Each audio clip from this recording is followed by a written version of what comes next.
Amazing. Welcome. This is January. This is the January workshop for the society. We're going to talk about the power of specialization. I was going to try and see how far I could get in this call without using the word niche, but we may as well just use it. Niche, there's a lot to cover here. And we're going to start now with the most important part. The most important part is this idea of first principles. And they're the mindset shifts. And the reason these are the most important part is if you understand these, you can figure the rest out. And so let's talk a bit about the principles. Why is building a niche important? I think the first thing to understand here is relevance.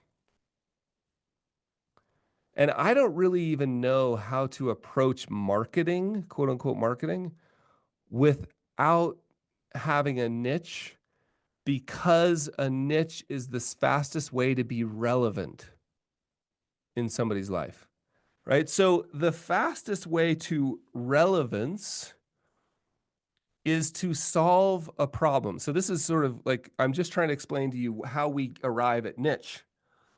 The fastest way to relevance is to solve a problem. So in my mind, building a niche is as simple as this, not to be confused with easy, by the way, but it's as simple as this. The first principles are as simple as this. Find a problem that you're interested in solving, number one. Number two, find a group of people who have that problem, right? And then we're going to get to three, which I'll tell you real quickly. Talk to those people. Ask them about that problem. And number four, share what you learn. Right? Now that's how we arrive at an occupational niche. Sometimes when we talk about this, people say, "Oh, I'd get bored." Right? Like if I had 50 clients who were all anesthesia, or I had 50 clients who were all architects who own their own firm, or I had 50 clients who are all optometrists, I'd get bored. If that's the case, and some people are like, "I love not having a niche because everything I do is really interesting." There's no problem with that. Keep doing that, right? Amazing. You get to build whatever firm you want. The trade-off, of course, is with that interest and variability comes a lot of cognitive demand. Like if you have 100 clients with 100 different situations, that can be challenging. So one of the benefits of occupational niche, and again, I'm not like, do whatever you want, but one of the benefits is the streamlined operations of the business. So we're going to identify 2 or 3 niches, and we're then going to go interview them. So, hey, John, here's the question. Hey, John, I am researching the unique challenges. You can get more specific about challenges if you want. I used to say I'm researching the unique wealth management challenges that dentists in Southern Nevada face. It struck me that because you're a dentist in Southern Nevada, it struck me that you would have insight into those challenges. So I'd love to just meet for coffee and ask you a few questions for my research. That's the question you're going to ask. Then go do that 10 times with 10 different niches if you want. If you've identified 2 or 3, try to find 10 people in total. Go do that. I promise you, after 2 or 3 of those for a specific niche, you will have so much more information than you can possibly have sitting in your office. What would be most useful? It feels to me like we should just pause for a second for questions. What questions or concerns do you have that you'd like to talk about? And let's do a little raise your hand for a minute. Casey. Yeah. I wanted to point out that this is really great because, like, I have all these 75-year-old clients that are in retirement, and we're doing estate transfer planning and all this stuff. And they pay all my bills, but they're not who I want to serve anymore. Yeah. I'm having a really hard time mentally moving past, like, this is how my bills are paid. These people are the other people, mid-career professionals balancing multiple savings goals, college planning stuff, are the people I want to work with. Like, I just don't know how to move past. I'm in my own head. I don't know how to move past it. Yeah. Like, any I love thoughts about that? Yeah, for sure. And again, like this is, like I told you, you'll get really good at pattern matching Yeah. recognition. I have heard this so many times, and I can deeply empathize with it. Here's the way I would frame it: is you've got old co, and I would literally call it old co, and it's paying your bills and it's amazing, and you want to serve those people. You've got a vision for new co, and I would get really clear about defining that new co vision. So you get really clear about what it is. You go do everything we talked about here. Like it's like a side hustle, you know? You Okay. just Yeah. think of it Yeah. as like it's just a separate thing. And then it's really easy to set up as simple as a like I love the idea of setting up simple landing pages. So not your .com homepage. You can just set up a landing page and it could be oldco.com/newco, or it could be a completely new name. And you don't even have to show anybody this thing, but make it real. Like actually make it live. And you don't have to tell anybody. Nobody's going to find it, right? Like, so, and start working out like what would that thing look like if it was a landing page. The goal of the landing page is for me to be relevant so if somebody from Newco, one of those niches was going to show up, because this is really like so many of you have this challenge. It's a good challenge. Like, please understand, like you've built this amazing business, and there's a spectrum of how intense the challenge is, right? Like some of you, I've talked to you in moments of crisis where you're like, I just want to burn the whole thing down. I can't do it anymore. It's killing me. Like that's one level of crisis. And the other level of crisis is, it's fine, but I'd like to work this direction. So in this case, like it's pretty easy just to say practically what would I do? I would keep running Newco. I'd keep running Old Co. Cool. I'd identify what New Co is. I would actually start building New Co. I'd build a landing page, tell no one about it. I'd start working on the definition. I'd maybe even get to the point where I have a white paper. And then I would just think of like, okay, how can I build, if I've got the time and it's not a huge crisis in my mind, uh, can I take 3 to 5 years to build a bridge to New Co? Like, what if I Yep. woke up 5 years from now and all I was doing was New Co? Like you could sell Old Co as a bridge. You could slowly transition it. You could burn it all down. Like you could do whatever you want, but if you woke up 3 to 5 years from now and you were just running Nuco, how would that feel? Okay, great. Well, guess what? The key to getting there 3 to 5 years from now, starting today Yeah. and just making progress and like make real progress. Like go interview one person. Okay, you know what, Casey? What if you did one 20-minute interview? What if you even did that? What if you spent an hour a week? An hour a week this year on Nuco. Yeah. These are gonna, right? And maybe that, and then you get tangible practice. Like I've interviewed, I'm stopping this research garbage. I'm stopping hanging out in my office thinking about it. I'm gonna go interview a few people. Oh, look, I built a landing page. Shh, don't tell anyone. What do you think of this? Like that kind of idea. Is that helpful? Yeah. It's funny you said that because a couple of weeks ago I was like, do I just shut down my business and go take a telephone advisor job with Fidelity, which to me is like, it's a nightmare. But like, anyway, thank And you. and yeah, and comparative suffering is no good because it's often easy for people to be like, "Oh, that's a problem I'd love to have." Well, like we all use like first world problems. Well, it turns out that it's a real issue, and we have people. I am on calls all the time with people who are like, "It's affected my health, my relationships." So the key to me is what could I actually do? What small step? And I think of them as micro action. Because as soon as everything feels a little out of control, all I have to do is get one little example of action that I proactively chose, and that locus of control starts to expand a bit, and then I start to feel a little better, and okay, I'm making progress. Oh, look at this website's live. Nobody knows about it, but it's live. Like those kind of examples that feel so micro, they almost don't feel like they're worth doing. That's my definition of a micro action. It's so small that it doesn't even feel like it's worth doing. How can I do one of those today and one of those tomorrow and one of those tomorrow so that I wake up in a year from now I feel a lot better? Thanks, Casey. Will, Yeah. Hey, Carl, thanks. I'll try to be quick here. The question I have is really how would you advise, guide, coach or give me some questions of evaluating if I should abandon approaching a niche. So kind of these general 7 steps. I Yeah. love it. I've loved hearing you say it again. I've kind of been through some of the content and it's wonderful. And I think I can't tell if it's my fault in the kind of the niche that I'm pursuing that I'll be honest, I'd be direct on this call. I've not done enough hard work to truly flesh out if it's a viable niche, I guess, or profitable enough.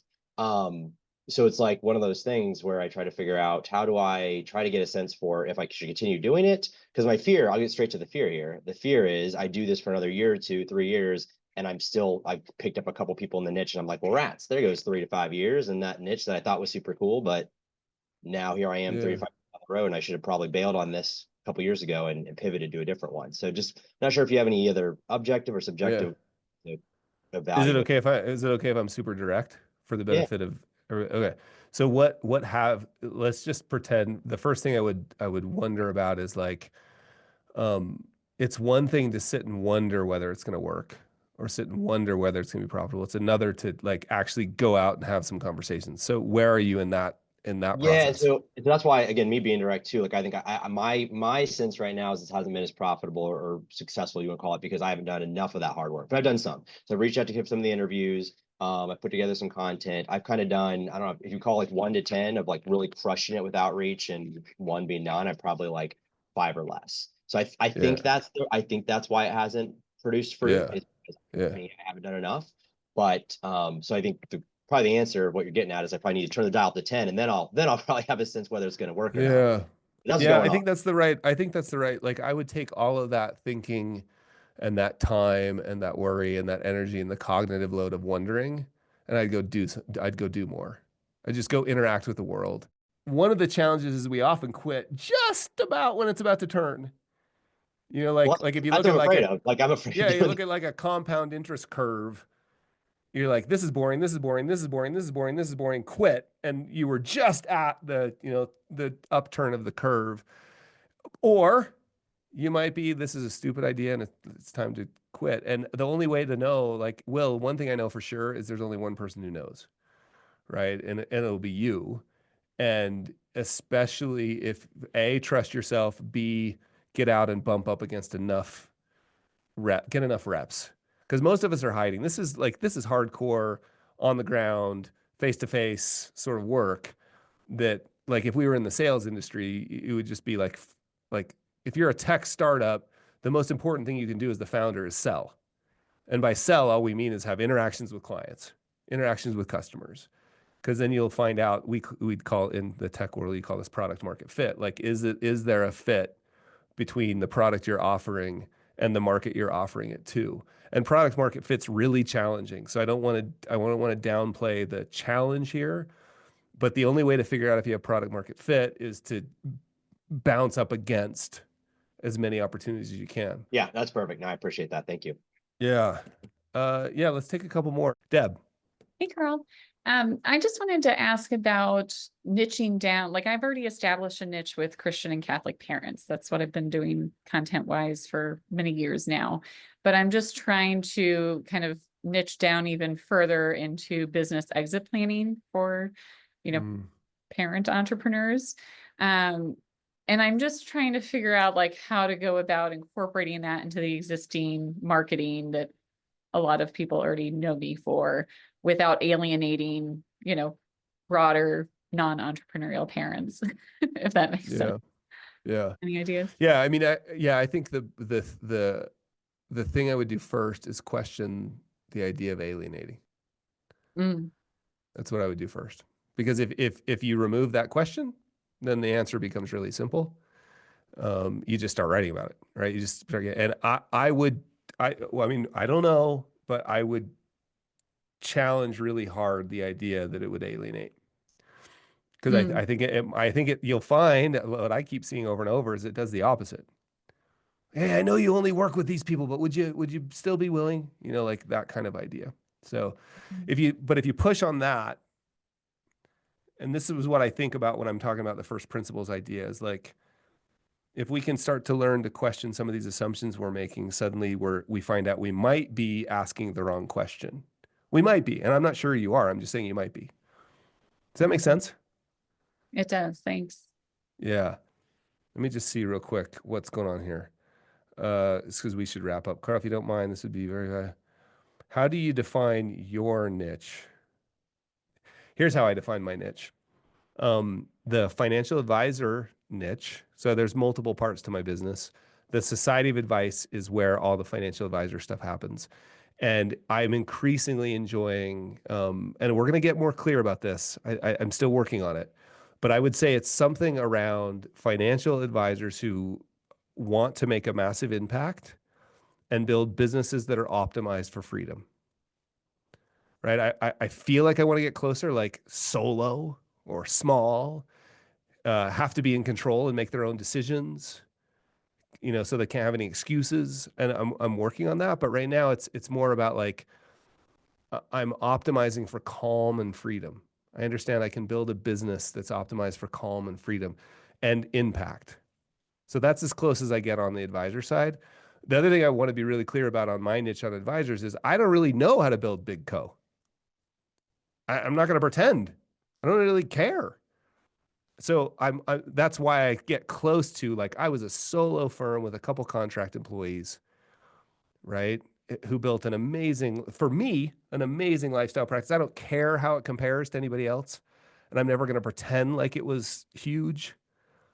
So I can talk a lot about that. Right. And I'm tempted to get even more narrow on the niche about that. And then the second niche is outside. It's about helping people who are up to something, right? People who want to create something in the world. So it's about like helping people find their thing, because that's a whole process, and align their use of capital with that thing. That's what the behavior gap, kind of the writing over there, is about. Hopefully that's helpful. Greetings, Carl here. What you just watched was just a tiny little sliver of our January workshop at the Society of Advice. And this workshop was all about being relevant in people's lives, being the signal amid all the noise. And the key to doing that is developing a niche. And here's the truth.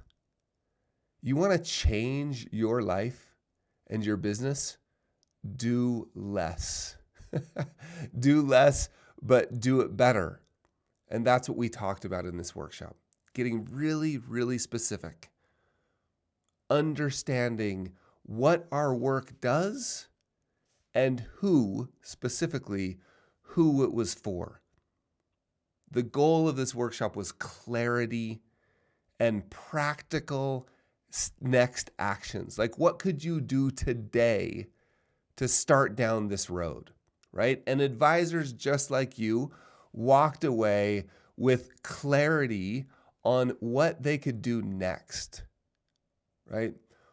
And ready to take bold and confident action towards building the business that they've always wanted. And really important, right?